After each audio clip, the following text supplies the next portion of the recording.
A casi 2 años de que 48 familias que vivían en el edificio de Calzada del Hueso número 713 de la alcaldía Tlalpan tuvieran que dejar el inmueble por los daños que sufrió la estructura derivado del sismo del 19 de septiembre de 2017, la jefa de gobierno Claudia Sheinbaum realizó la entrega del inmueble reconstruido con el apoyo de la Fundación Carlos Slim. Se trata del primer edificio entregado tras una reconstrucción total con una inversión de 100.400.000 pesos, de los cuales 14 millones fueron aportados por la misma jefa de gobierno cuando aún era delegada en Tlalpan. Entonces, primero fue el apoyo a rentas, que lo dimos pues un mes después, en octubre, comenzó a apoyarse a los damnificados del sismo aquí en la delegación, entonces delegación Tlalpan.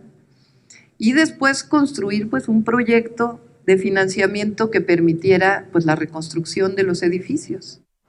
A casi 2 años de haber perdido su vivienda y tener que acampar en la calle para cuidar sus pertenencias y la zona del inmueble, los habitantes del edificio hoy han podido regresar a su vivienda. La jefa de gobierno, Claudia Sheinbaum, destacó la unidad vecinal y agradeció el apoyo que ha brindado la Fundación Slim para las labores de reconstrucción en toda la ciudad. Cuando contamos esto a la Fundación Slim, pues la verdad fueron muy receptivos. Dijeron, bueno, le entramos a reconstruir edificios.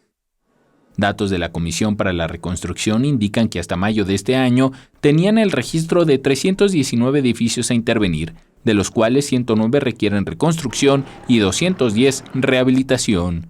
Con imágenes de Javier Cordero, Enrique Muñiz, 21 Noticias.